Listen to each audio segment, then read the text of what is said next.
Today's episode is brought to you by Ken Lena Realtor. If you guys are in the market for a new home or you're selling your old home and are in the greater Phoenix area, you have to give him a call. He toppled the competition in 2019 to win Best of Zillow status, which means he was the number one realtor in that area. Check him out on Instagram at Ken_Lena_AZ_RE or text him at 480-744-5601. Today's episode is brought to you by Açaí the Superfruit. If you want 100% organic, straight from Brazil, acai, go to acaithesuperfruit.com or at Açaí the Superfruit on Instagram to get the best acai. Hey, Jorginho. That's beautiful. Nossa. This is Sparta. From Brazil, Rio de Janeiro, from Thiago Veiga.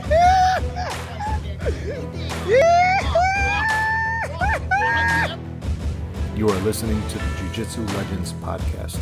Enjoy the show. Welcome to the podcast today. On the podcast today, we have a João Coelho. He's a quantitative analyst by trade. Welcome to the show, Joao. Thank you. So, Joao, you are an active jiu-jitsu competitor under LCCT Brazilian Jiu-Jitsu, Right. head coach Luis Claudio. And I want to touch base. When you walked in here, what was the first day that you walked in here? The month and the year? It was in March 2017. Okay, so March 2017, you walk in. Had you ever done any jiu-jitsu before? No, Okay. nothing. And we're going to put a little prelude to this story. You are diabetic, correct? That's right. Type 1 or type 2? Type 1 since 1985. Since 1985. So it's serious business. When you came in here, what was your weight? I was weighing 197 pounds. Okay. 198.7? 197. 197. 197 pounds. So what Impressive. are you today, weight-wise?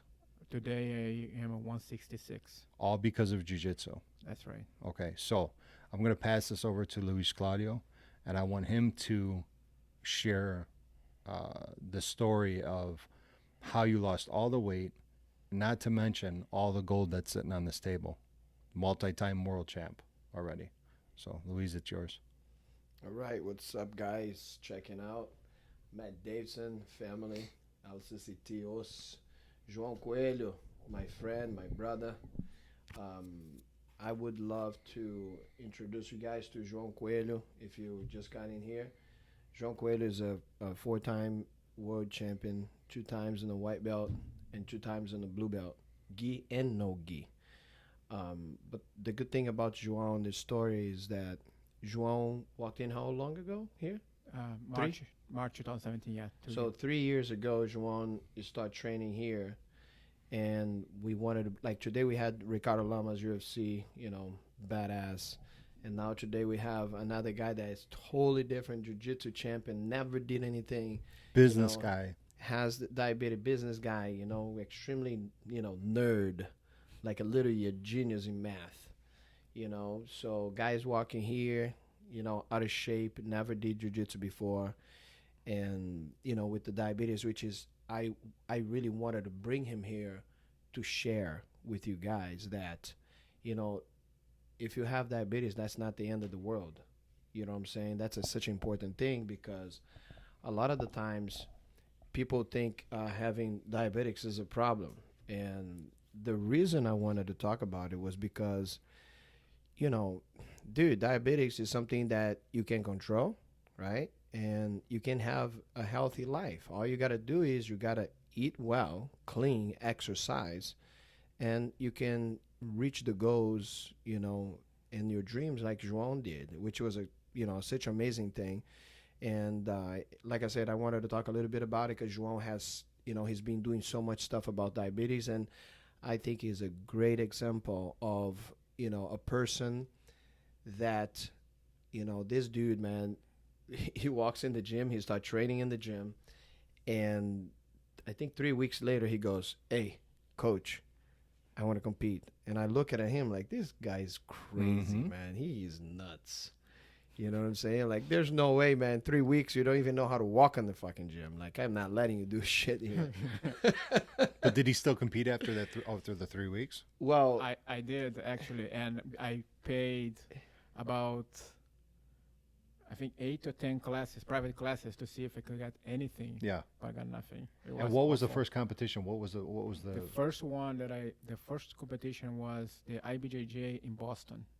That was the first one. So The you first one. white belt, you go right to so, Right. so Yeah. just so you guys know, and I will let João talk more, okay? Because, but like I said, we go through a lot of guys. We go a lot of, UFC fighters, famous people and stuff like that. But then, once again, you have a guy that walked in here out of shape, like totally out of shape, and tells you in 3 weeks he wants to fight IBJJF. Like, it doesn't happen. Yeah. You know what I'm saying? A guy that, and especially, once again, when you don't understand, I never understood a little bit, about diabetes. And now, because João not only my student, but he became a really, good friend, like a really close friend. And knowing his story and the things that he went through, losing the 35 pounds, whatever, 40 pounds, whatever, and he start training, and in 3 weeks he start competing. So it's such of amazing accomplishment, And then you have a lot of people that come here and they're healthy and they're strong, they're bodybuilders, whatever, and then they don't have the same approach. So once again, the story about João is all the things that it was actually against him, and he's here today with 4. Check this out. 4 world medals, champion, world champion medals. So I want João today for you to talk a little bit. So how was it the beginning here? So you walk in here, you met me, you met us, you talk about it, put you in a dieting, and then, like this, I want to compete, man, 3 weeks. So, and now João, it's not only competing, once in a while. João competes the entire world. I know he was in Europe, he's everywhere. Like, we call him the IBJJF hunter. So this guy competes all kind of competitions anywhere in the world, which is freaking amazing. So I have a lot of respect for this guy. Absolutely. Because this guy does not ever give him an excuse that, hey, my sugar is low. It is crazy. I have people complaining all the time about everything, and this guy's like, dude, your sugar is low. Like, you're about to pass out. Never. You got to pull him once. off the mat. Yes, I have literally to throw him out of the mat, So this guy, having diabetes, never gives an excuse, and always competing, always training. So I had to bring him into the podcast. So guys, João, please, let's talk a little bit about your story, what you do, how was when you got here, and I really want to know, how was it losing the weight, in the beginning, your preparation for the 3 weeks. I know we did a bunch of privates, but then how was it competing? You never competed before, so please, welcome. Okay, thank you very much. I really appreciate what you said. You never told me that about respect and perseverance and all that. So thank you very much. You're welcome. So when I was in 2017, I finished my MBA, and then I went to the endocrinologist, and I got the news that I was weighing 197. That day, and the endocrinologist said, I have to lose weight. And then, because I'm Brazilian, I was finishing the MBA, I said, I'm going to look something that has to do with my culture. So I research for Jiu Jitsu gyms. And your gym popped up on the Google, and I came to here to see how it was. And then when I came in here, actually Thiago was as teaching the class, and later, about 6 or 7 months afterwards, he told me that when I look at this fatso walking to the gym, and he said, this guy's never gonna last for like 2 or 3 months. He's gonna be quitting this soon. And just so you guys know, okay, I know, I think we said that in the beginning, but João, it's not just a nerd. He is like top of the line math genius, like Stanford, Like uber smart. like Stanford IQ, like Yeah, no, I got my MBA from University of Chicago, so it's a quantitative like mecca, so it's pretty good. It's pretty good. Yeah. He's nice. He's being modest. Yeah, so like I said, I mean, like Thiago said, like, man, this nerd, man, he's Brazilian. This guy is not going to stay here for more than 2 weeks. Yeah, that's what he said, and then it was funny because I was talking English to everyone, and so you only knew that I was Brazilian a couple weeks later when we realized that Thiago, when I was talking to Thiago, and he said he lived at Jardim Clarice, which was Yes. almost besides my house. Yes. So that was So that's crazy. So I went to private school my whole life. He went to private his whole life. So the craziest thing is like we both study in the same street. that's right. My like, dude, literally, right? Like he went to one on the left side of the street. I went to the one on the right side of the street. Both private school. And on my street where I lived, the girl that I used to date at the time, she was the best friend of the girl he knew it a lot. Yeah, So it was actually, crazy because Yeah. how I never met this guy, but you know he's just this rich guy that never. Yeah, but probably wasn't leaves it the different house. times though? Like when he lived there, and then because then you No, moved. no, Or was he it actually- the same time, huh? same It time. was same time. Yeah, that friend, Mhm. I actually drove her to school in my car with my mother. So Yes. Wow. yeah, that's like we're supposed to meet at some point for sure. Yes, Yeah, and you yeah. know, like we call Mariana. She used to live in my street, so it was like, how in a heck I never had a chance to meet this guy, in her house because every time I would go pick up my girlfriend at the time, how I never met you, because she was always there. You know what I'm saying? He would say names. I'm like, well, I know this chick. Yeah. Well, I Yep. know this guy. No, everybody. My God, you went to this school and I went on this school. Like, how we never met, But I mean, it's life. And then he's end up here saying like, hey, I live in the same place that like, crazy man. From my house, from my mom's house, I could see his house. Really? Yeah. Yeah. My mom even, her house was very, very cool. It was 2 floors, and then from, up there, I could see your house. And João house was like a mansion. You know what I'm saying? Yes, yes. How many rooms? Rooms were 46. 6 rooms. So it was a pretty badass house. I'm like, man, who lives there, man? But probably, a millionaire. From the pool, from my pool, I could see your house. But anyway, it was crazy that we never see each other. And then this guy pops up right here. But go ahead, Joe. It's something good to share. Yeah. So anyway, so my MBA was finishing. I had the news that I was waiting 197. So I looked for Jiu-Jitsu for the Brazilian culture, but the goal was to lose weight. That was my initial goal. And so at the beginning, I start thinking about making a diet, but I haven't had any experience on diet. So I researched a bunch of stuff, and I decided that I need to count calories. So I start counting calories, and I cut my calorie intake to about 1,200 calories per day. That And- low, huh? And Everything is math, huh? yeah, Fucking well, genius. what happened Lean is this. ding. Lean ding. Yeah, right. So what happened is Just so you guys know, I could fix his jiu-jitsu. I made him 4 times world champion, but I could not fix the face. He's too ugly as fuck. the face came as genetics. No, he's lean ding. Lean ding means he's very cute. So go ahead, Joe. Yeah, I'm sorry, right. man. We had to talk. We got to make this fun too, okay? We're all friends. So anyway, and then I decided to do the counting calories. The problem with the counting calories for me specifically as being diabetic is that I need to somehow include on my calories the times that I need to take carbs to bring my sugar up. So I need to have food that has some kind of nutritional value, but not a lot of calories. That is crazy. So like the things that came to mind that I was reaching and researching and finding those things along the way, right? So I got strawberries pop up very often, apples. So in the end, I was still eating carbs, but at some point I have to just give up carbs because I wasn't able to keep the low intake of Right. calories. and being able to keep the sugar at the level it should be. Mhm. So that was the reason why I just give up carbs completely. And in the meantime, you're still taking the shots all the time, right? Yes. So yeah, well, Because I remember. Yes. Sorry to Go ahead, cut I'm you. sorry. I remember the one day we were in the gym, and this is a while back, and we were rolling and stuff like that.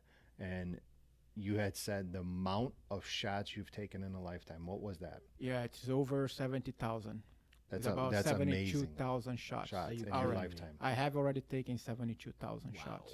Yeah. Okay, so And one thing that I just before I forget, Chris, I remember you saying when you came here, you used to take so many more shots, and then as soon as you start doing a diet and you lost a lot of weight, it went so much low. Because I want people that has diabetes to understand, like, dude, if you really got in a good diet, Yeah. and you exercise, like, you literally can gain so many more years of quality life. That's- Not just hey, you're gonna look good. No, you're going to get more years of quality life. Yeah, that's right. When I came here, I was prescribed 14 units of lentus, and I was and lentis is for people that don't know what is lentis. lentus because my treatment of diabetes includes 2 insulins. Okay. We need to take one that's called the lentus that in theory lasts 24 hours, which is the one that avoids you going to Diabetic coma? Diabetic coma. Okay.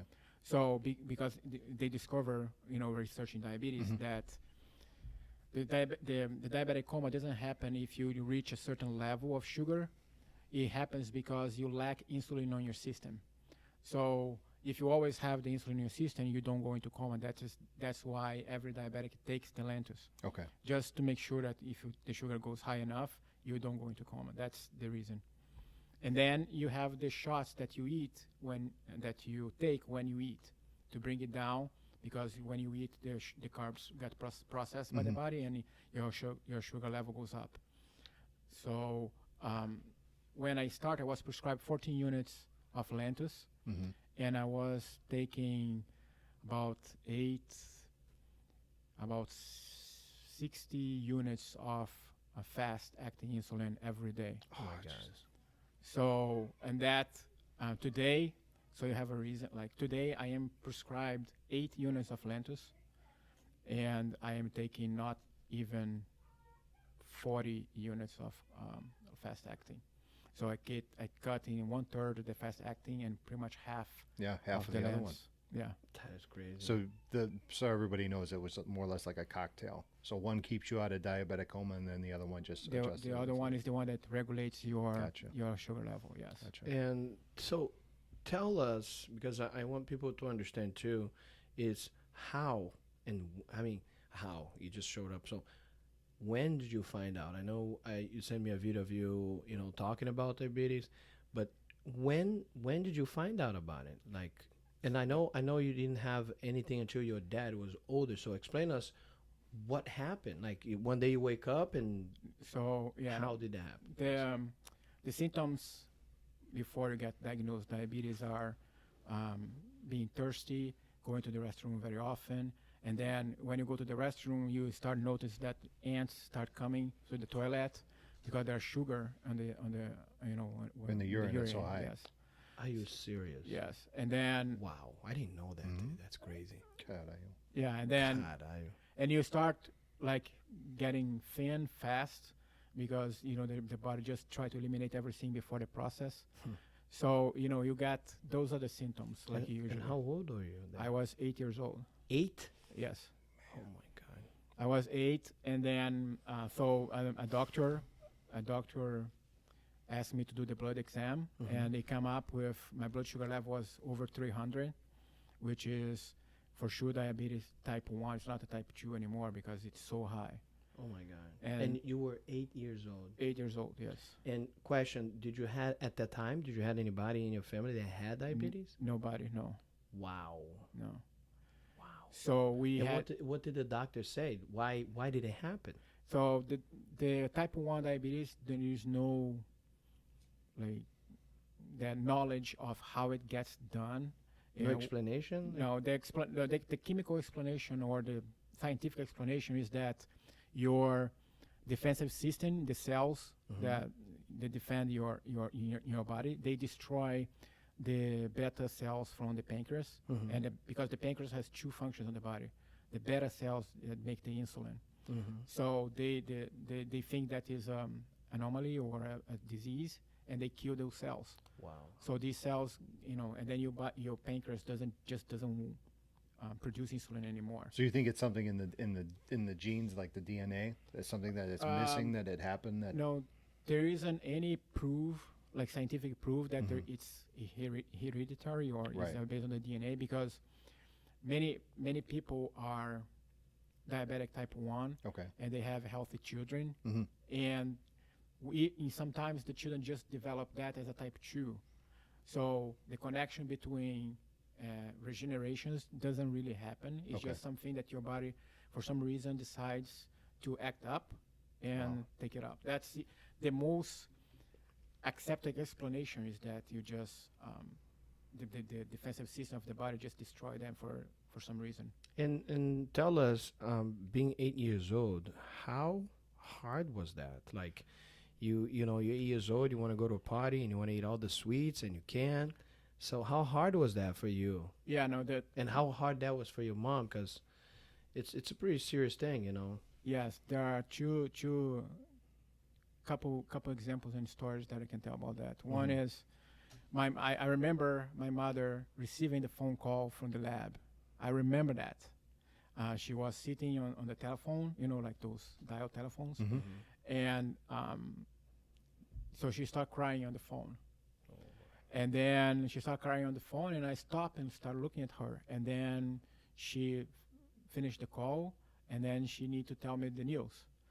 So she looked at me and said, well, you were diabetic. And then I said, okay, what does that mean? And then she said, oh, it means that you cannot eat sugar anymore. And then I look at her and say, that's okay, that's easy. And I went back ball playing. That's how I received the news. Of course, Yeah. you're a kid, you don't know. Yeah, Wow. that's how I did. And then my mother came to me later at the day and said that she was going to cut the sugar too. She's not going to eat sugar anymore either. To support you. Yeah. Yeah, that's awesome. Yeah, and then Amazing. we got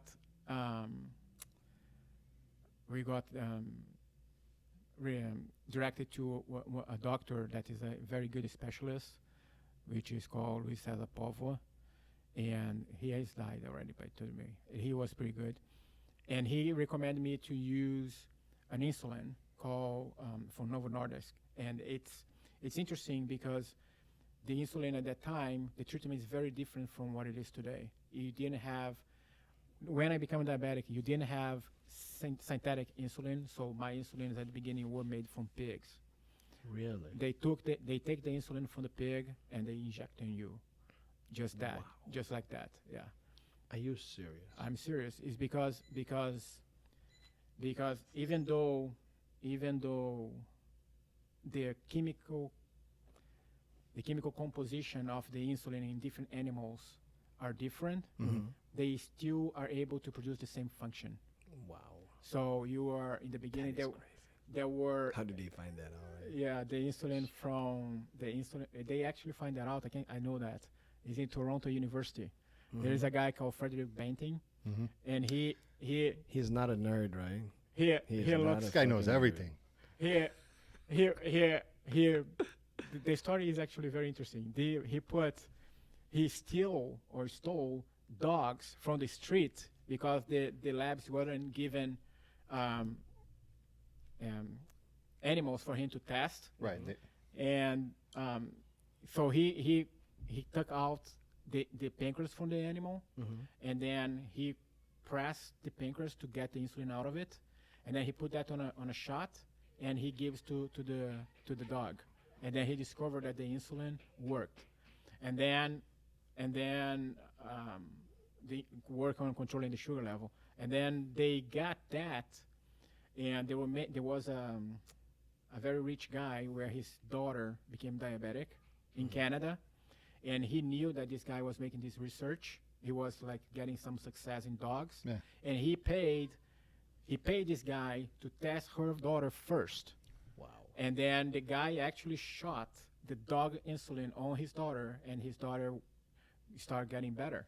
That's pretty. That's and awesome. that's how they realized and they found out how it works. And that's how smart this guy is. This It's is like crazy. watching an episode of Nat Geo. It's I not only know. I jujitsu, feel like I'm in a fucking library quantitative about diabetes. analyst, and now he's telling everything about this. So, but go ahead. You know, Continue. what, like I said, it's really important, man. I really want people. I really hope this helps a lot of people. I know you have YouTube stuff to Yeah. to share with us, and we'll talk about that too. But once again, I think like it's so important for people to understand. Like you got diabetes, man. You don't have to be home, and waiting to be. It's not a death sentence. No, it's not a death. For sure, it's not. And I feel like a lot of people that have it, they actually, I think they just, most of the doctors is just kind of like, hey, you got to do this, you got to do that, but then they don't kind of say, the healthy way. Mm-hmm. I believe that, dude, there's so much more you can be done. I mean, look at your example, lifestyle that you had Yeah. and the lifestyle that you have it today.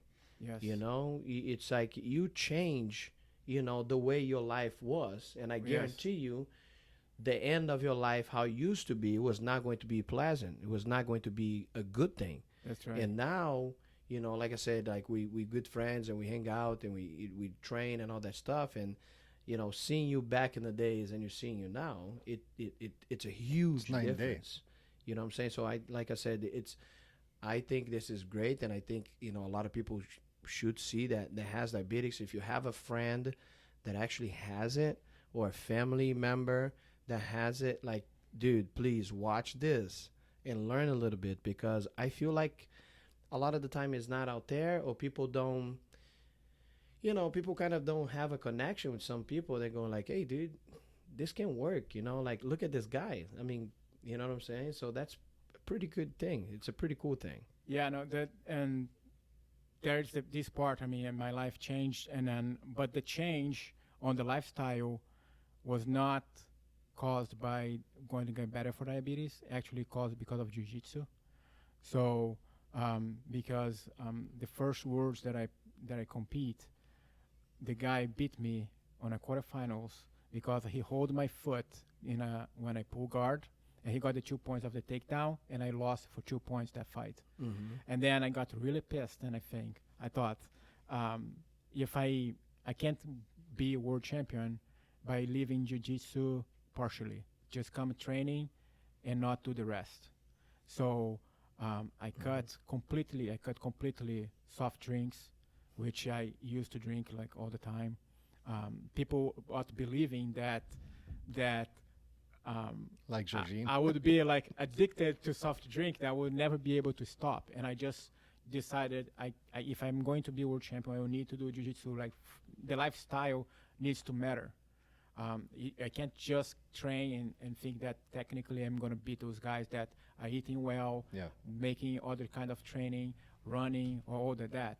So I need to be healthier for that. And then the motivation was caused by jiu-jitsu, and I end up getting way better. So That is so cool. I on that study that I told you about, the 72,000 shots, I realized that I have lost until today over 12,000 hours of sleep, Are you because serious? because of diabetic, they need to wake up during the night to go to the restroom. Uh-huh. And then when I start cutting the soft drinks, I start sleeping the whole night, Wow. Are you serious? which I didn't know that. which is completely it's not common at all. A diabetic can sleep 8 hours straight. It So just doesn't guys, happen. Please, if you have someone in this life that this is somebody that has the experience, live the life since he was 8 years old, and now he's able to share with you guys like the experience, like what he did, how he's going, and he's a proof, legend, that is right here, right now, telling you guys, all the facts, and that's really important. I don't think, you go to the doctor and the doctor will tell you that. The doctor will tell you, hey, take this, take Yeah. that, and it's not fixed. And I want you guys to understand that. So if you do have opportunity to share this, to someone, we on YouTube, the Jiu Jitsu Legends podcast. Subscribe, like us, share, because I really think this is really cool. I did not know. I mean, only from a nerd like you, we would get all these numbers. I mean, which is, I'm playing around, but dude, getting all that, the numbers and the facts, that's a pretty cool thing. Like, I was not aware that he was going to come in and just drop this bombshell of everything that he gave. Neither do I. And, so and I'll tell you, appreciate it. Thank you. And I tell you, my dad and uncle, he was older and he got it. Same thing, but he was not, in the diet, and that's why I feel like everybody when you hear, that's why your mom probably cried at the time. Yeah. When she found out, she goes like, "Oh my God, my son's gonna die." Yep. My son's gonna lose, this or that, and we know how it is. It's a serious thing, but once again, once you understand what you're doing, it can be different. Yes. So I really think this is amazing, though. Yeah. I did not know you have that many hours of not sleeping. That's Not sleeping. crazy. That is almost 1 full year of not sleeping. Are you kidding me? Yeah. Holy shit. Plus, not to mention all the shots he had to take. Yeah. You know what I mean? So how many shots you said? It was About 70,000? 72,000, yes. 72,000. 7 or 70? 72. Holy shit. Yeah, I take about 2,500 shots per year. Not to mention all the medical costs, too. Yeah. You know what I mean? Yeah. Yeah. And but going back to when it started, like at 8 years old, I mean, living in Brazil, there was no diet soda, there was no diet candy, there was no night. So I drink water, and that's it. I couldn't drink anything else. I can imagine you going to parties and all the kids are drinking sodas That and you can't. you got to drink water. I remember we go to... How do you understand that, right? At with- 8 years old. Yeah, and we go to McDonald's, for example, with my cousins, Yes. and they eat, and I stay, and I did nothing. I just look and watch. And then I go home, and then I eat, and they watch. So I didn't feel bad because of that, because I go home and I eat. But I sit and wait for people to finish and just go home. That's crazy. Yeah, and then there was an introduction of diet soda later in Brazil. I was already a teenager at that time. So it took about almost 10 years for me without having diet soda available in Brazil. Wow. Yeah. Wow. And then when did you come over here? I moved to the United States in 2002. 2002. Yeah. And the reason was to go to school, right? to Med school. Yes. to become a nerd. No, I Like guess you don't become a nerd. You are born like You're that. just or not. born into it. Yeah. Listen, if I don't ask this, he's not going to answer. So I have to play stupid so he can look good. So go ahead, João. Tell us. So why? So 2002, you come here Yes. to go to school, and you go to Yes. school for? There goes the gringo. I got to in talks school everything right and straight. for finance. For finances. Yes. So Okay, just to let the you police know, are this coming is to not- get this is not- Joao right now. That's the This sirens is in the his back. blood sugar going down, Going up. going up. So it's like a siren, like a cop or Yeah, because up is bad. up is bad. So you need someone to save me. So every time Luis, your mouth to mouth. blood sugar goes high, what you got to do? I need to take a shot. And the shot is what? A shot is Of what? The shot of what? insulin. Insulin. So the insulin. Yeah. So your sugar goes. So did you want to do that now? Yeah, I'm going to do now. Yeah. Okay, absolutely. But what I'm saying is, when you're doing insulin is the substance that breaks the sugar in your blood, and then it creates energy on the body. That's the enzyme, I guess. I don't know if it's enzyme or not, but So that's you're- what it does. So you're gonna come back like all awake, right? I am awake. So real quick, so Joao can take the. He's gonna take I it will on take it air. right Okay, through. fine, fantastic. Yeah. So, Okay. So as we're talking, Joao is taking his insulin shot. 2001. Yeah. 72,001, So you do right it in the on thigh, leg? I do on the leg. Yes. and that's it. All done. Wow. So if your sugar goes too high, what happens? If it goes higher than it's supposed to, what happens? Yeah. So you enter you get into DKE. I think it's called DKE or DKA, which is the diabetic coma. your body start producing ketones, Mm-hmm. which is bad, and that's why you end up in coma, and that's why the lentils is important to Counterbalance everything. yeah the Now, the- go ahead. I'm sorry. the but like there are many signs before you get into coma, right? For example, nothing that you eat or drink stays into you. You know, when you start going high, you drink water, and the water comes back. It's still cold. You know, like the body rejects everything. Wow. And then that is a sign that you have a pretty bad ketone level, which is caused by the sugar level. That is crazy.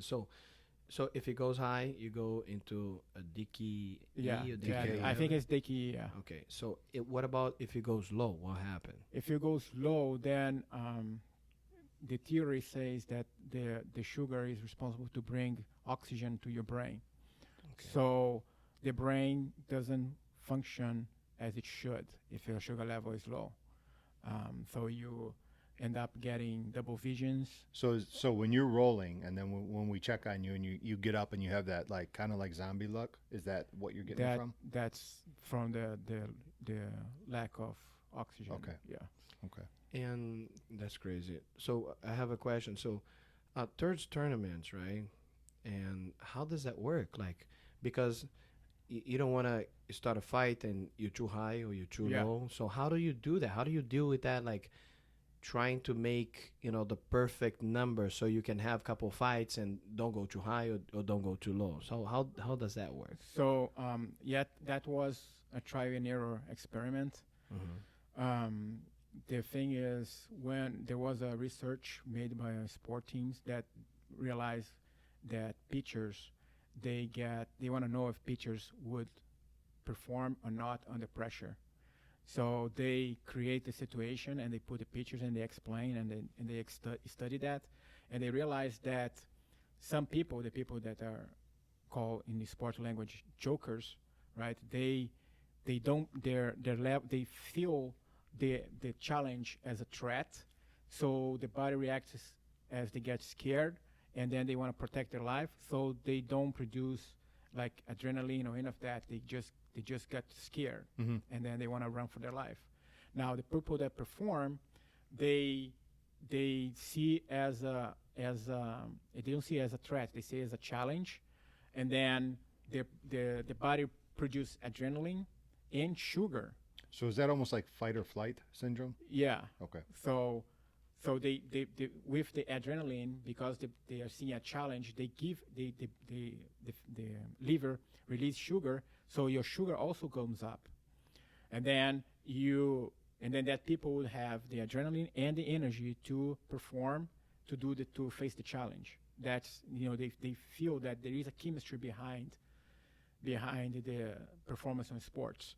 So when I'm going to a competition and I look at my meter and I see the sugar coming up, then I know that I'm going under that adrenaline issue. So there was like, I don't know, maybe a half a dozen before I actually noticed that. But the thing is, so what I do is I come to the competition usually early, then I go through the weighting. And then after the weighting, I eat bananas, because bananas, they are complex carbs, so they're not breaking down into sugar right away. They take about 2-3 hours. So I have time the banana will not increase my sugar beyond what the adrenaline will. And then I take a shot before getting into the mat, about 6, sometimes even more, like 9 units. Which is crazy, because the 9 units, you are enough to eat a whole meal and dessert.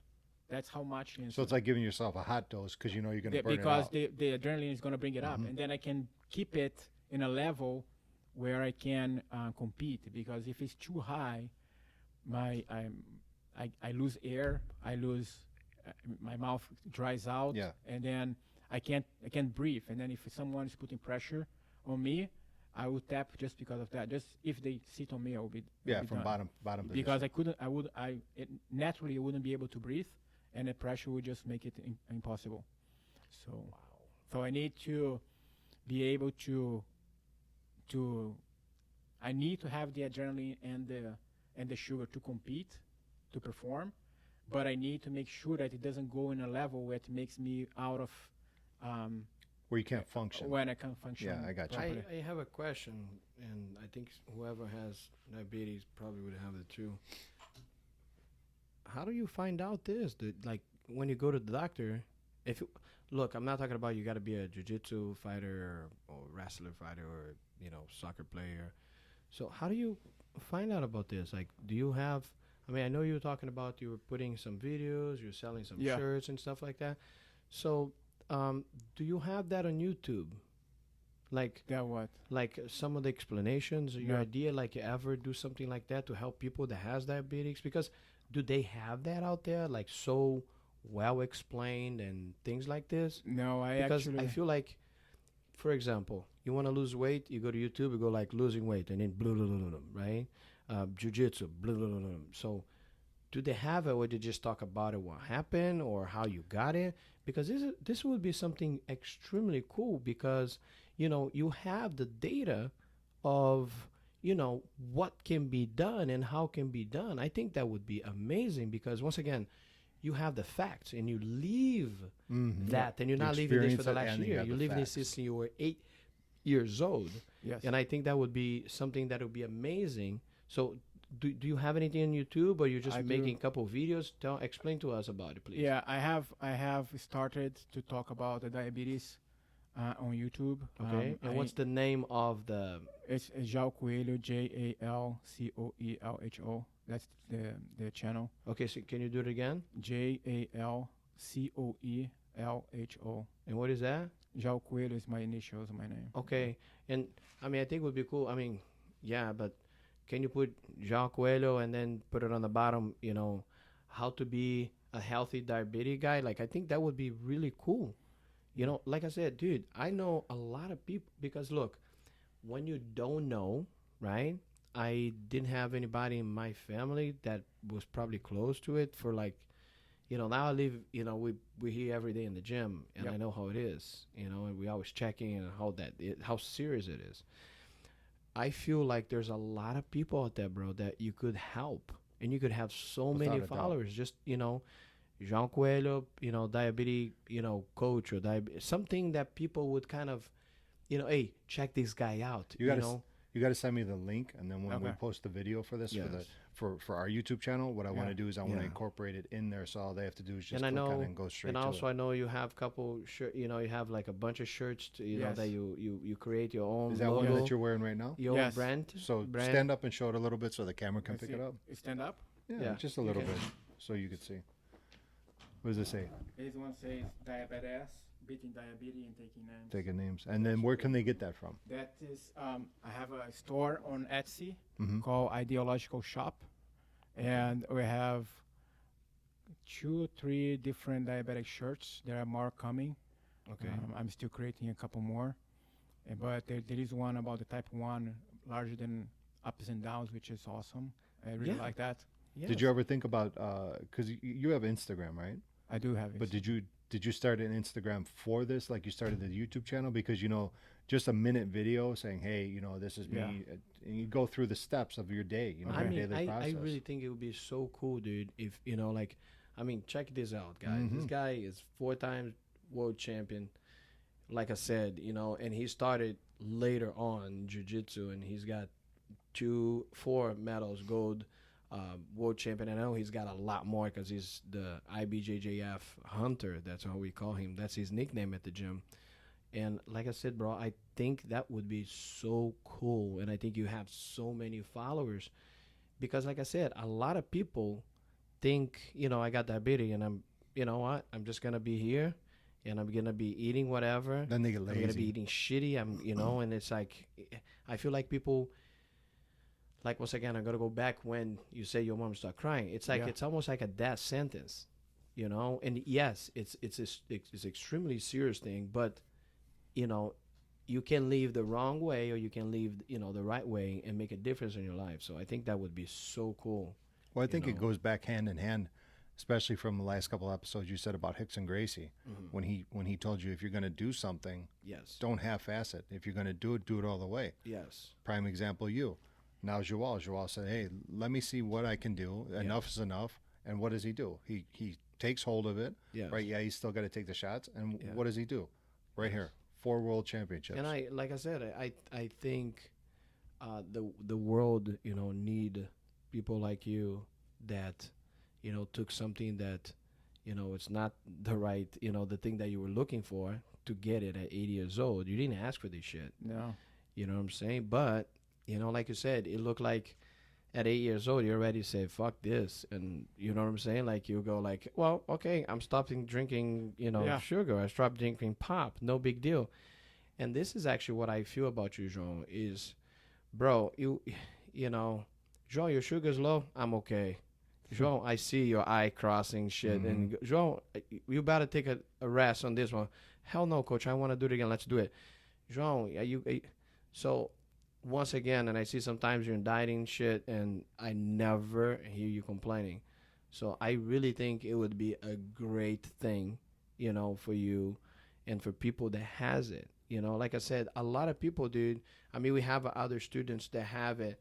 Jonathan. Jonathan, he doesn't have it too, and I know, how hard it is for him, and he talked to me about a lot of stuff. And a lot of the times, man, people do take it to the other side, meaning to the dark side, man, fuck it, this, I can deal with They this. quit. And, like you kind of give it up, living a healthy life.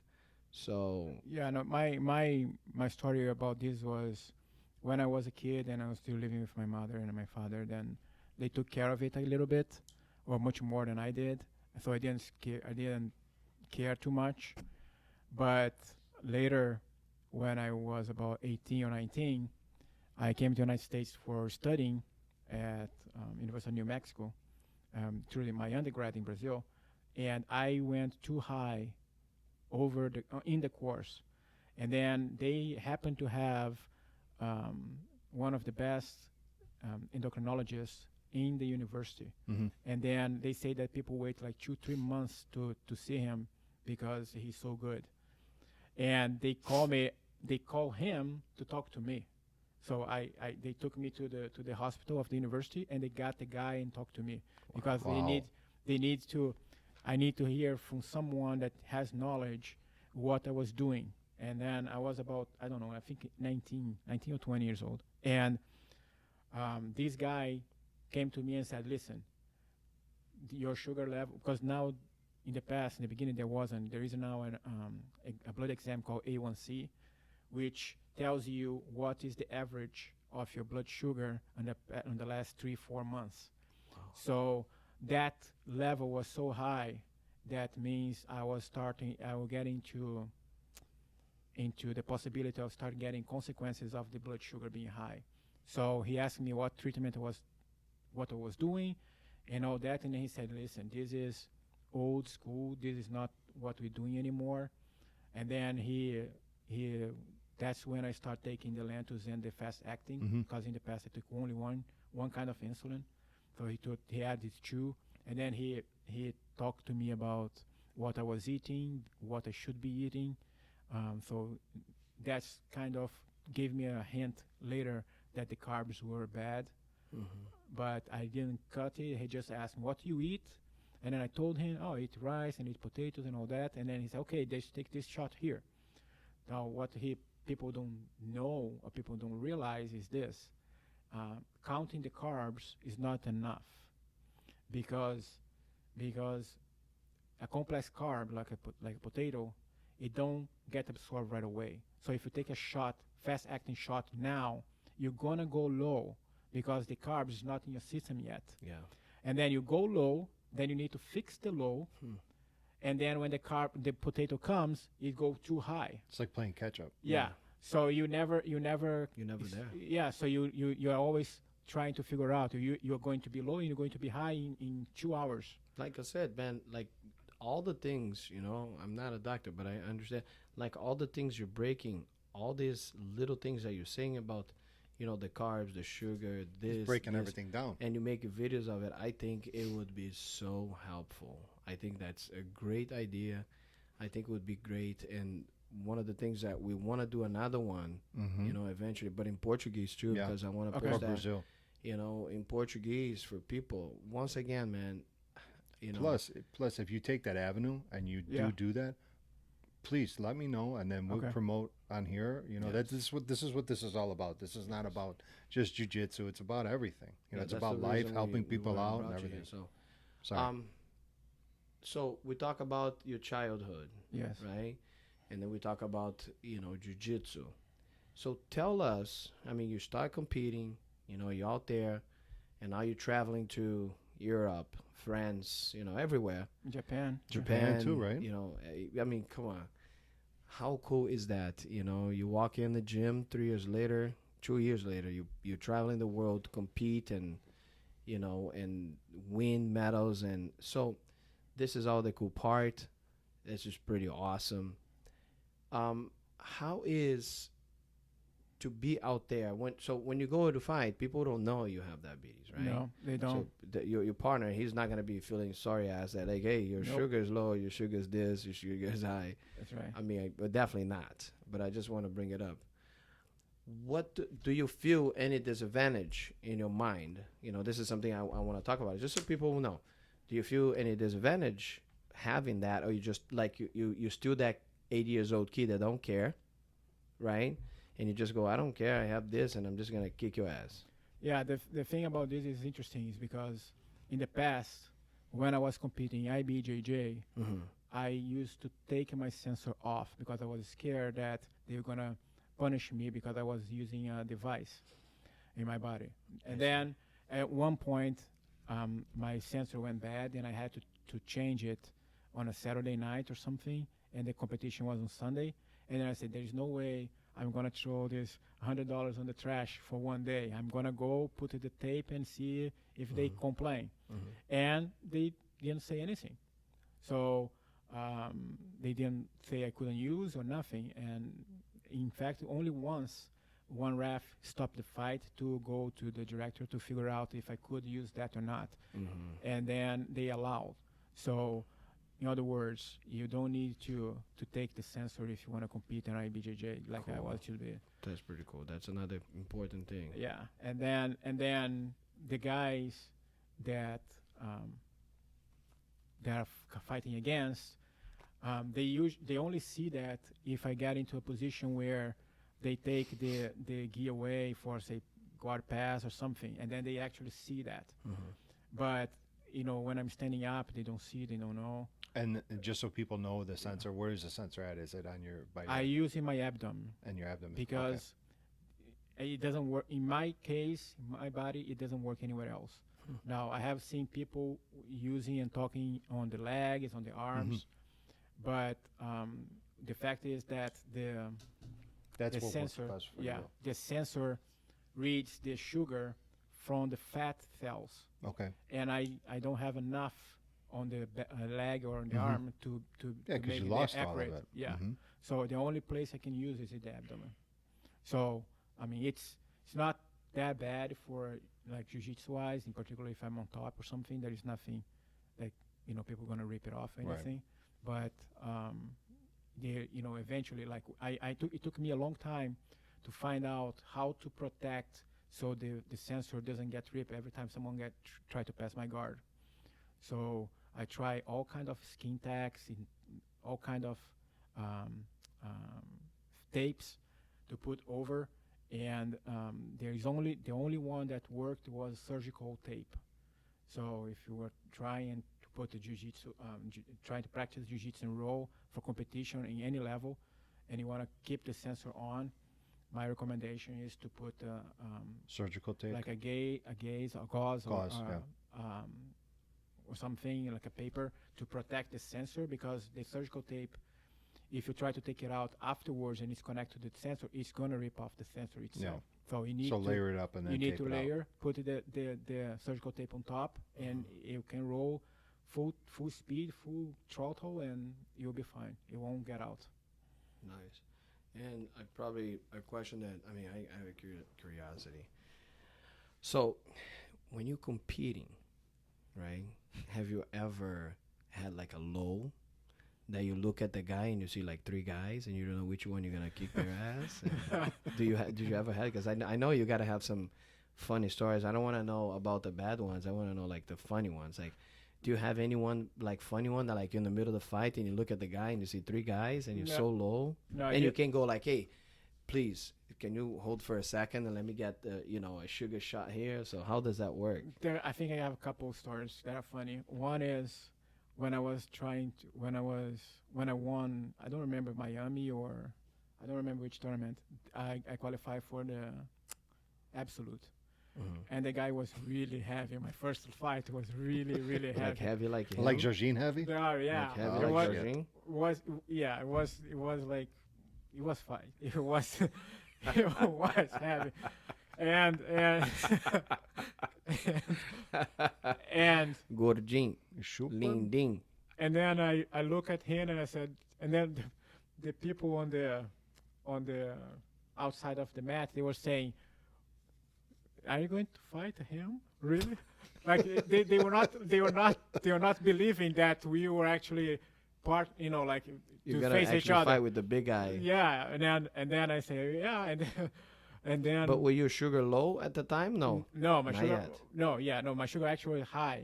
Because the absolute is way later than after the category, right? So the banana was already in, the adrenaline was already in, and like while the adrenaline is in, you take shots and it's very hard. You need to keep taking shots to make sure it hits and keeps coming down. But after the category was over, I wasn't taking shots anymore. So when I came in, I was high. When I came into the fight, and then I am like, my mouth is dry. I wanna drink water, but then if you drink water, you get too heavy, and then you can't do anything. So I want to drink water, and I don't want to drink water at the same time. Oh my God! So I came in, and then I get on the guy's gear, and I'm doing like this, and they was okay. This is not gonna work. And then the guy just did like, I'm not kidding. He just got me like this, and she was okay. Calm down. And then he comes over me, and then when he lays down, and I said, okay, I can't be like thirsty and not having air, and then all of that at the same time. Okay, I just give up because that was like too much for me at that time. So that is one funny one. This is what happened actually when you're fighting absolute, bro. Yeah. Come on, look at the size of this boy. I mean, they're Come pretty get it. big, big and strong. Yeah, but one thing I want to say is, what's your weight right now? 166. Yeah, when I'm fighting, I 164. How strong is he at 160? Oh my God, it's It's I don't know if it's ridiculous because of the strength. shots and the sugar, but It's genetics. Joao's strength is like I don't know Mac what the fuck it Copa. is, but he's strong as fuck. What's up, Mac? Like like Mac is probably one of the strongest guys that is not Mac diabetes, too. right? But I mean, some guys, man, they just got this. Do you think you got the strength because? There are some people that believe that insulin. Yes, I mean bodybuilders take insulin, right? Yeah. Mhm. And the insulin it's for you to gain weight, gain I don't muscle. know any about that. I think it is for defining the muscles. Yes.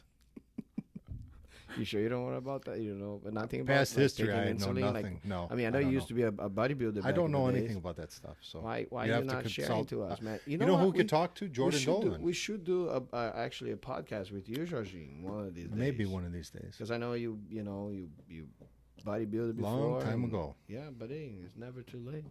Yeah. So that was one funny one. The second funny story was, I have my phone trying to record the fight on a video, and I was in the middle of the fight, like we were exchanging, standing up, and then I take the guy down, and then suddenly the ref stopped the fight.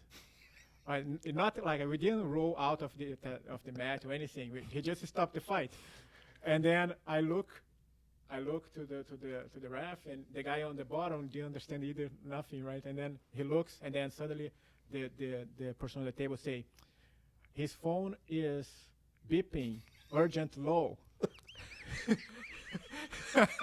All the sensors were going off for Joao. Yeah, and then. Did you have the Mr. Magoo face? Yeah, and then. And then so I actually had a break in the middle of the fight, went to my backpack, ate a gel, and go back to the fight. They resumed the fight. Yeah, This They is let you fight. IBJJF. they let, yeah. That's Oh, pretty shit. cool. That's That was awesome. nice. So Yeah. once again, I think, man, I really think it would be a great thing if people could know more about it, and share it, more. Once again, knowledge, facts and things like that, especially about, something so serious. It's never too much, No. if you can share and help and change people's lives, and once again, the gym was here. I didn't call you and goes like, hey, man, I heard you got diabetes and come here and train and let's lose some Hey, weight. he found you. So, and you did not see anything out there, which I think if a lot of people would know that they actually have, example people like you that doesn't find excuse because, oh yeah, I got diabetes, I can do anything.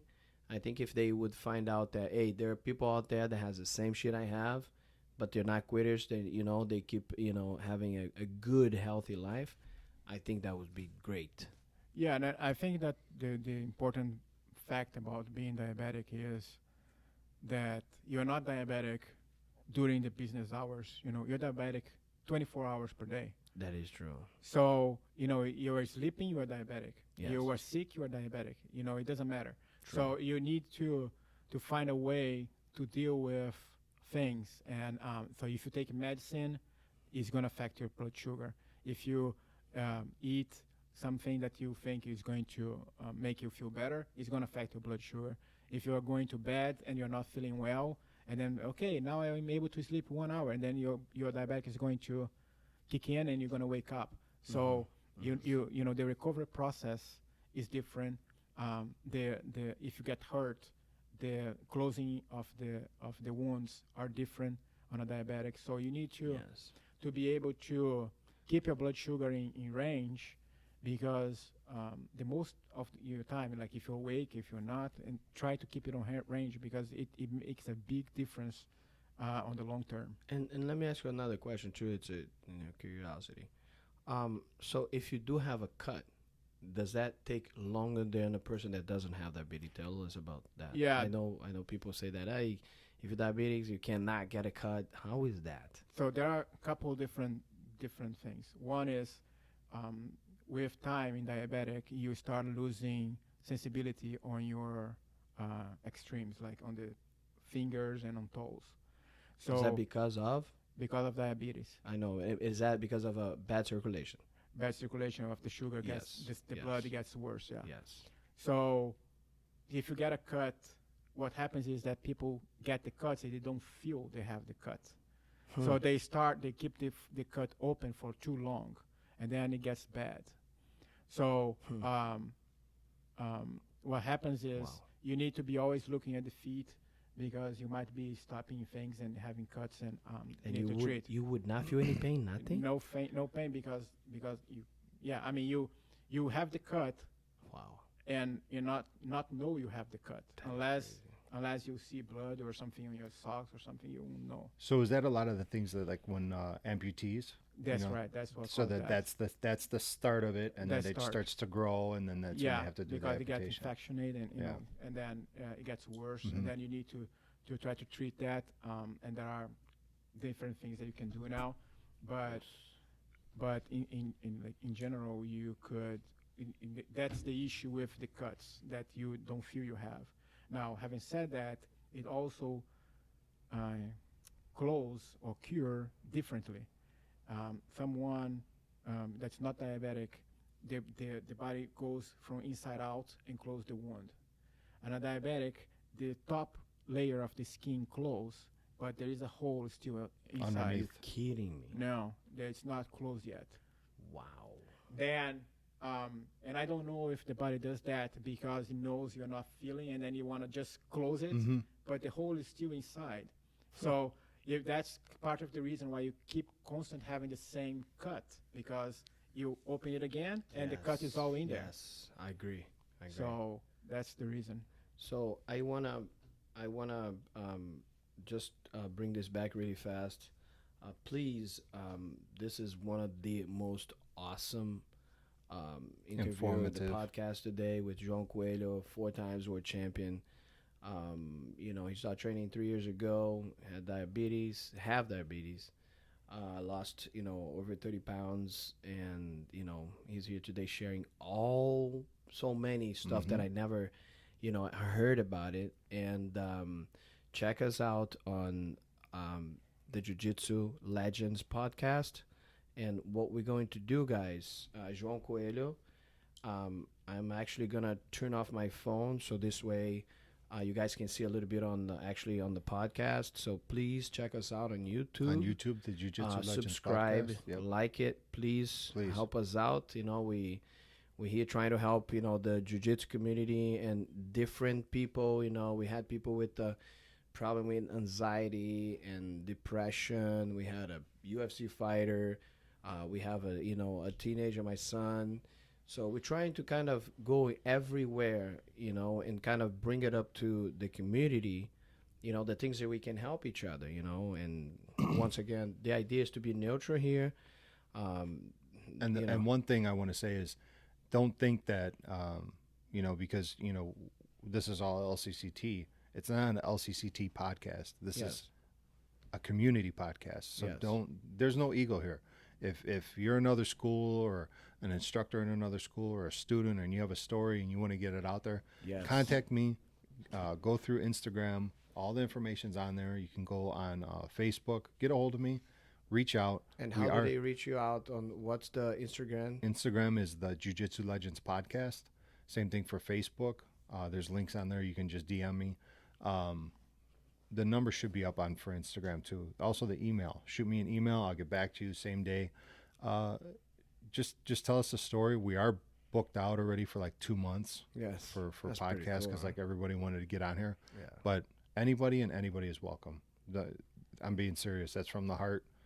Contact us. Get on here. And Yeah. So please, guys, like we talk about it today. I mean, the story that João is saying right now, it just blows my mind. Like, I thought I knew a little bit about it, and I don't know shit. Yep. So thank you. it's like, what?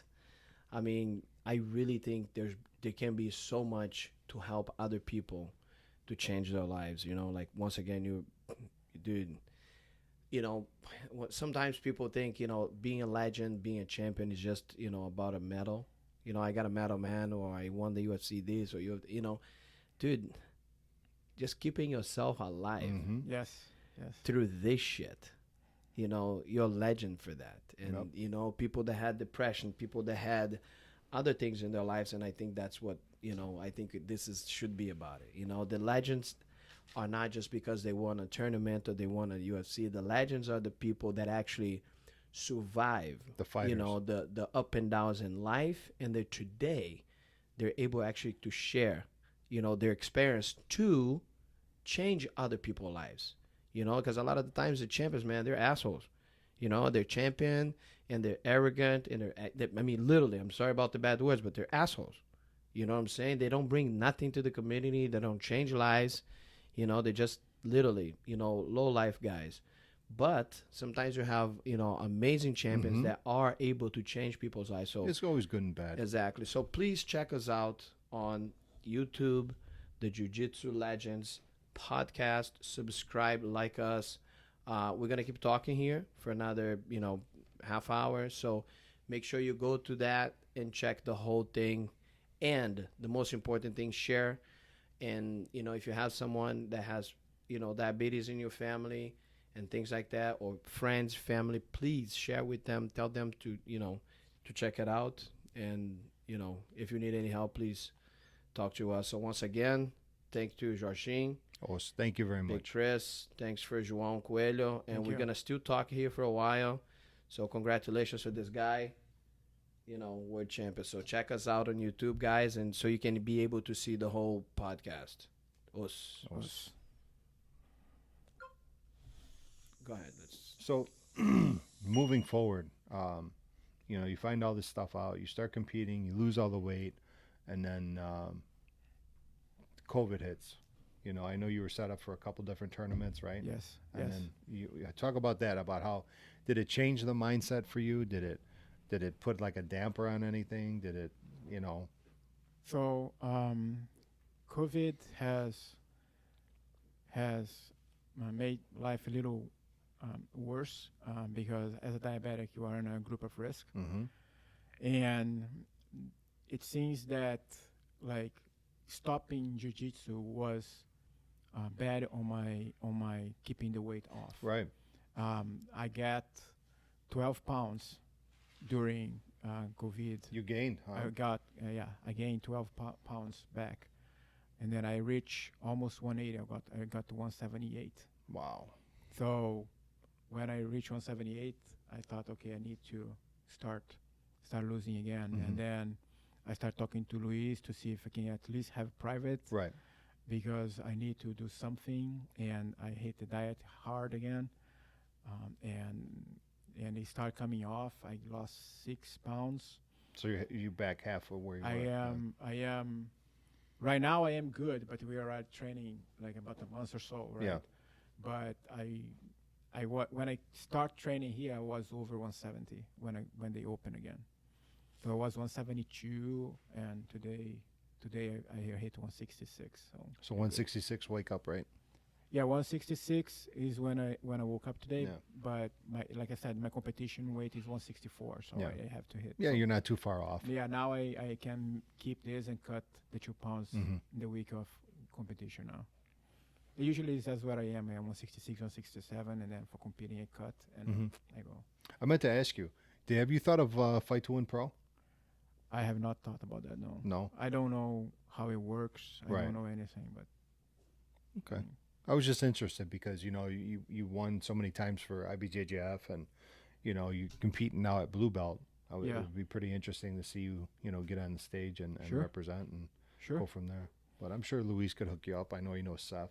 Okay. So, but The word story is interesting too, right? When I said in the beginning that I lost the quarterfinals on the IBJJ, the first IBJJ that I compete, which actually I lost my job to compete. Did you know really? that story? I didn't know that. No, yeah.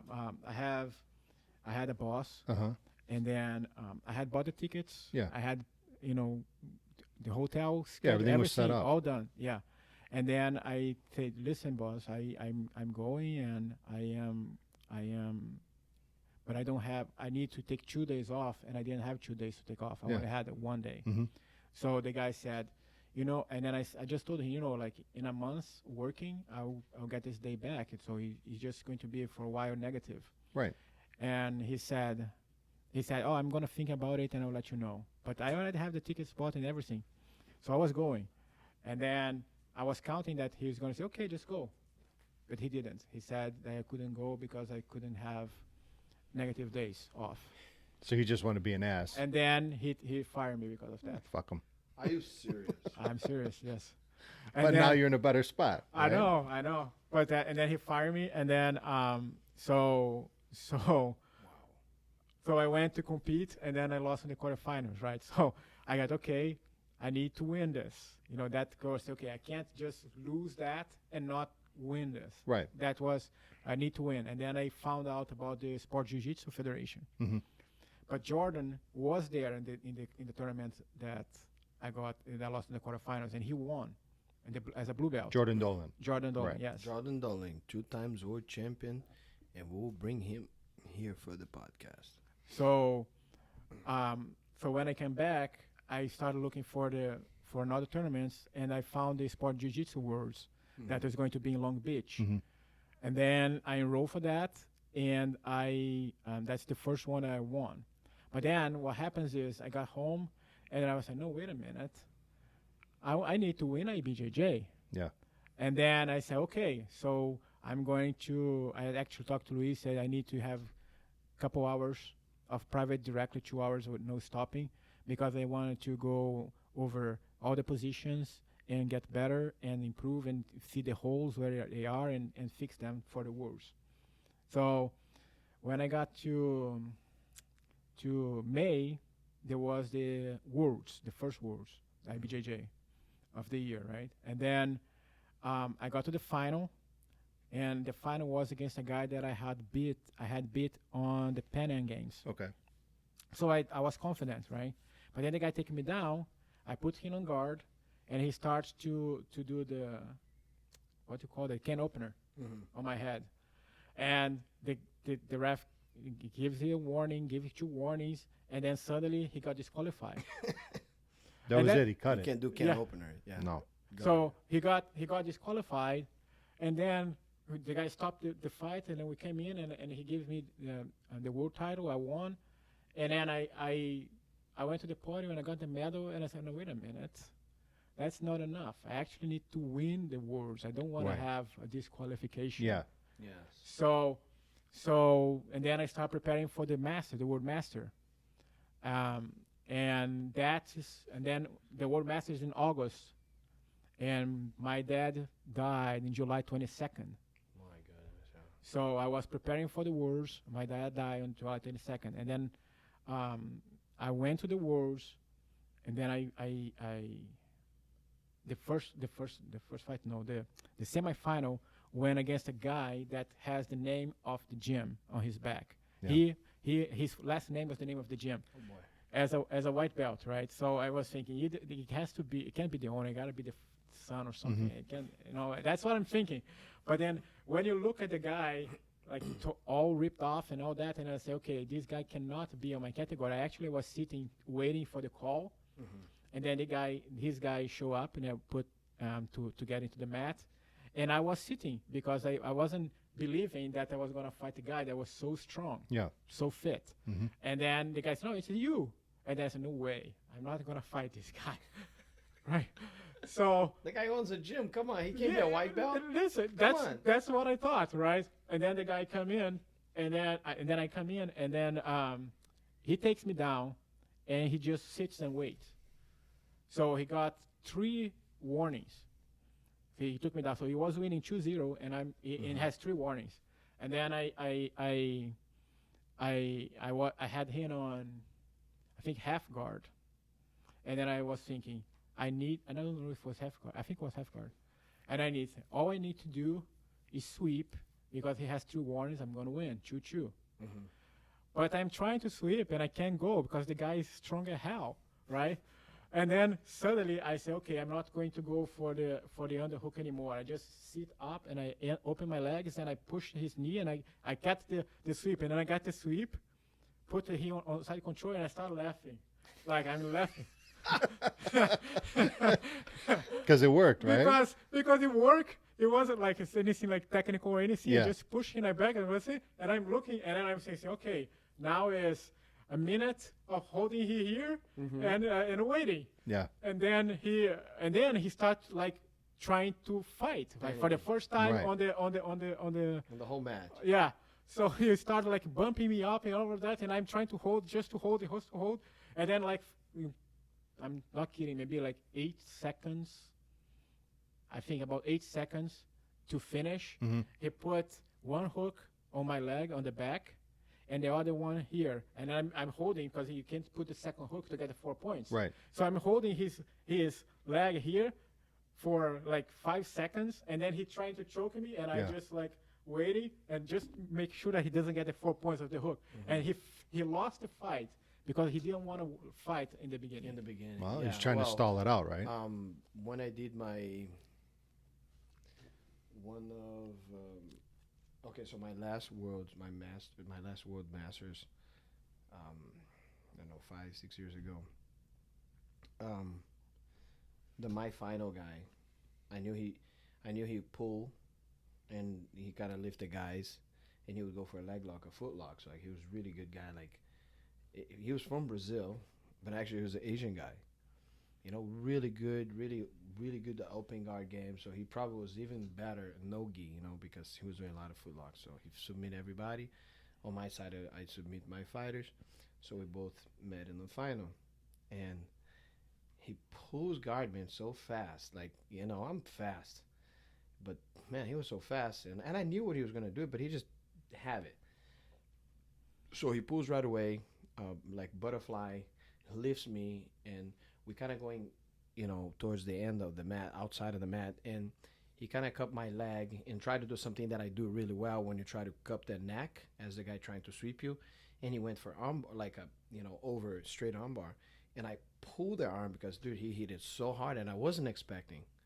And I was so focused on the foot that he went for the arm bar. And I do that shit to everybody, right? Like it's like escape if you mount, or if it's a 201 open guard pass. And I hit the elbow on top, and he hit the elbow on top. I'm sorry. So he hits the elbow on top, and I pull my arm. So when I pull my arm, he reverses and gets the 2 points, right? And this is like, dude, 30 seconds, like 40 seconds. And I'm thinking, holy shit. And I was cramping the whole time, right? Because, I mean, I hadn't fought for so long, and, you know, and I'm old. So, and it was my cutting weight, you know, fat ass. But anyway, so the guy, you know, the guy's, I mean, literally, bro, like we just started. He looks to his coach and he goes, how much longer? And I look at him and I smile. I say, bro, we just started. Right there, I knew I was going to win. You know you had him. You know what I'm saying? Because, dude, we just started the fight and you made 2 points. And he wants to And quit. if you would keep, you know, bringing the pressure and all that stuff, it would put me in a really bad situation. Because he had the 2, you know what I'm saying? It messes up, and it would be me trying to catch it up. But then instead of that, he sat back, you know, pull guard. Because, you know, no, he was. So he reversed it. He was on top, and I close guard, and I'm like, now, my friend, I'm going to catch you. And same shit. Because he didn't want to fight anymore, he tries to go like, hey, I just made 2 points, and I'm going to hold this for the rest. Bro, it was, you know, at the end, 1 minute, yeah, hold it your life. But it was just 30 seconds. So, dude, I attack, close guard, he stood up. I trapped the leg, put the hand on the ground, swept him, went on top, get him, choke him out. So, yes, you do not fight, you know, like this. So it's a great story, João. Yeah, and then I told that story because I want to get into the final of the same tournament. Right? Really? Remember, my dad passed away about a month before the fight, Yes. And then That would be definitely extremely tough, man. Yep. and then when I got to the final, the guy pull guard, I pass, I open, I pass, I got 3 points, and then but that took about, I don't know, like 2 minutes, maybe a minute and a half, and then he sweeps me somehow, and so I am winning 3-2, and he is on my half guard, okay. And then he's on my half guard, and then there is someone watching the fight. I think it was Brian, Brian Kranz? no, not the Kranz, the one with the, Brian D. yeah, Yeah, Duffy. yeah. So, and then he says, it's missing, it's 2 minutes to go. And I have him on my half guard. And I knew that at that time, I didn't have a half guard to hold someone for 2 minutes. Right. I just don't have that. And then, so the fact that I hold the guy on the half guard for 2 minutes without getting punishment, without him being able to pass or any of that, I still believe until today that my dad was holding the guy in place. That's amazing. That's awesome. Because when I send you the video afterwards, I didn't see who won. I didn't say who won. Yes. And the first thing you called me and said, you said, I thought the guy was going to pass. Yes. So you knew that was a weakness on the Yes. half guard. Yes. So that was the thing that proved me that was something else that hold the guy in place. Yes, man. That's amazing. Oh, Yeah. I agree. 100%, bro. Yeah, right. They're always with 100%. us. Hey, Always. you know, family is the most important thing we have, And then you know. I finally got the IBJJ wars the way I wanted. Yeah, winning. Yep. Yeah. And like I said, guys, once again, it's, you know, you don't have to be a famous UFC fighter To be a have legend. the recognition of a true legend. Legends are the people, the normal people that goes through hell in life Yep. and come up as champions. And that's how I see. And that's why, you know, on a Sunday, we always here putting time to share your stories. And I think it's such an amazing thing. It touches your heart. You know, I feel like we always talk about it, man. The world sometime, with all this shit going on, you know, I feel so bad about it. People, you know, it's just like numbers, you know, like, and people keep living like that, and it sucks. But seeing this, you know, that's why I wanted you to be in the podcast, because the stories, man, are great. And once again, legends are not just the people that get a reward of, you know, a title shot in UFC or, you know, Bellator. I'm just saying UFC because it's, you know, it's the number one, but, you know, UFC or IBJJF and stuff like that. So you are already a warrior, you know, even if you wouldn't get that world title, you know, bro, you already a warrior that you gain life so you can be here, you know, with your daughter longer. Yes. You know what I'm saying? So you putting out there and you put in the effort, finding the time to live a better life so your daughter can actually get a good time with her dad, you know, as long as she can. So I think that is the reward, man. Yeah, Thank God. The way I see diabetes is, you know, if your body is a car, everyone takes the automatic version, and the diabetic has a manual car. You are the one that's controlling the insulin. Yes. So you, the way I see is that you wouldn't be a diabetic if you want to be able to handle that challenge. So you need, of course, the type 2, you know, you make bad choices in life and you end up getting this. Yeah. But I'm talking about the type 1, that has no explanation or reason why that happens. That is true. Then you say you're kind of chosen, and you have the skill to control it. You have the knowledge. Everything is available. Yes. So yes. You wouldn't be a type 1 if you wouldn't be able to control it yourself. You don't just get the life easy, or, you know, controlling it by yourself, or the body does it alone. I think that we are just... Yeah, we had a couple of cases of guys here, you know, that I pulled the guy on the side, like, dude, what the heck, man? You know, you overweight, extremely overweight. Like, the guy is obese, you know, it's like... And I see, you know, like there's bad circulation already on him because, you know, you see the foot, you know, it's swollen, and you touch it and you see you know, I know I've been around for 30 years and seeing stuff like this, and, you know, from a young guy, and go talk to the guy. It's like, dude, like, do you know, like, what it's going to be? Like, if you're 25, 28 right now and you like this, do you think you can make it to 45? Have you ever actually checked autopsy of a person that was out of shape or obese?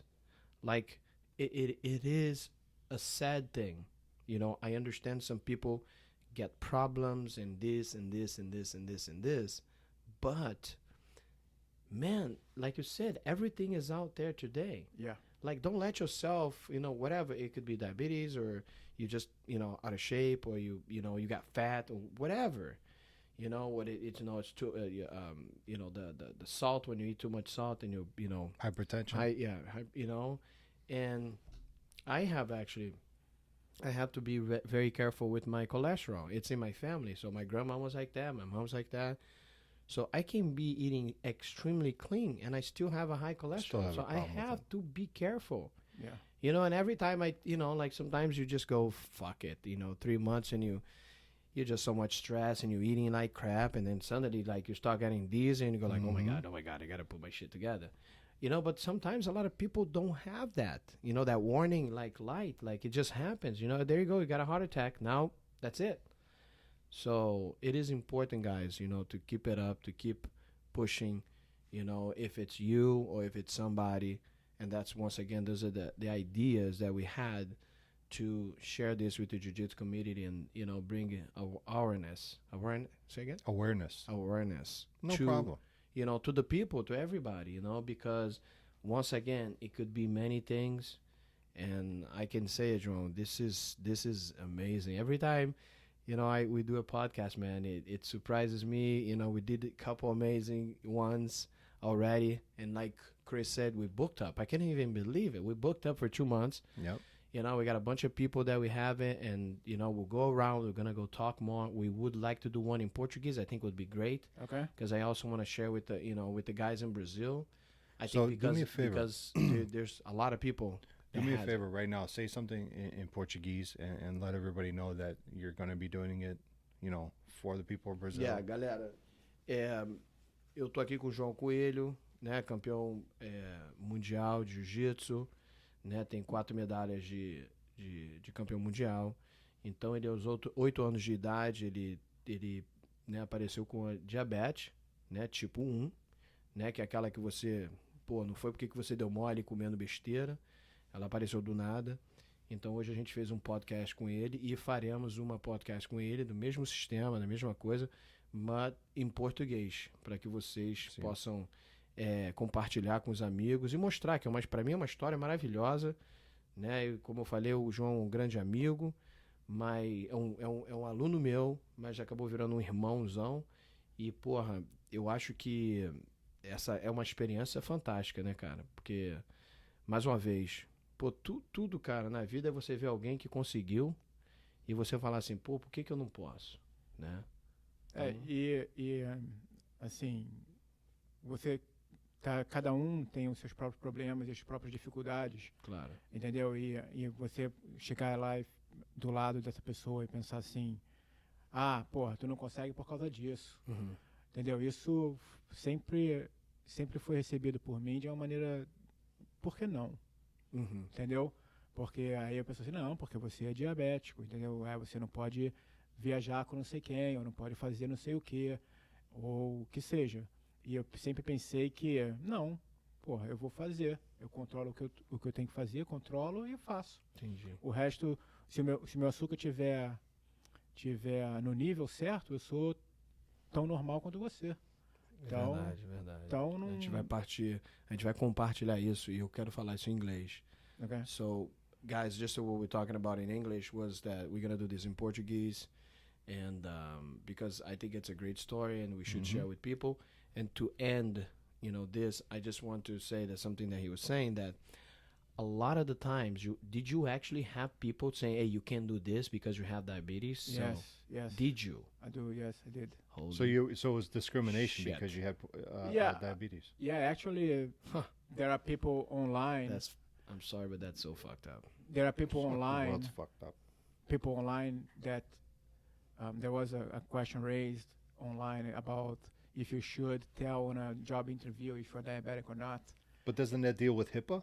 Yeah, and then the recommendation of the diabetics and the doctors and all that is say no, don't say it, Mm-hmm. because They wouldn't take you. because they say that people when they are hiring you, That's so fucked up. they are also thinking for the company if it will be easy to get rid of you Yep. if Insurance. they need, and Time because you off. have something like that, they might think that you might sue them or anything, so Yeah. they prefer not to hire you. Wow. So Mhm. once again, man, like I did not know that. Yeah. I mean, it does make sense because, big companies don't really care about you. They care about the numbers. The numbers. And of course, why they would take someone that, had this, but that's discrimination big time and it shouldn't happen. Yeah, no, I have proven in finding jobs here that I can do or perform as well as anyone. If I had to stay late, if I had to work from home, it doesn't matter. Yes. You still get the job done. Yeah, the job gets done. Yeah. That So- is crazy. So one more time, anything else, Chris? That you No, wanna I just talk want to about touch that you base did? again. I know we keep beating it, but that's the way that we're going to grow and we're going to help more people is you can find us on YouTube, the Jiu Jitsu Legends Podcast. You can find us on Instagram, the Jiu Jitsu Legends Podcast. Same thing for Facebook.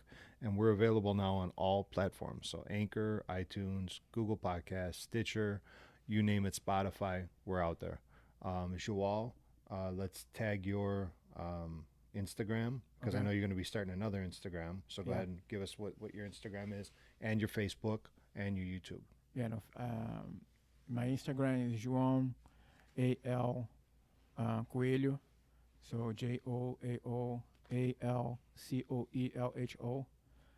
My YouTube is JALCOELHO, and I don't have Facebook.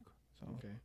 So if anybody is interested to buy your diabetes shirts and all My- the stuff that my you're selling, my shirts, the diabetic shirts, are on Etsy platform, and the name of the shop is Ideological Shop. Ideological Shop. All right, man. Awesome.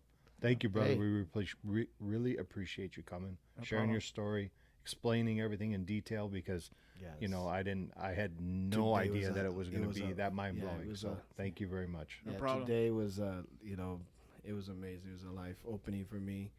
So much I learned today. It was like my brain Yep. is burned. Yep. But, you know, once again, João, thank you very much, brother. Thank you. Appreciate it. Thank you to all our God listeners. You actually came here, Hmm.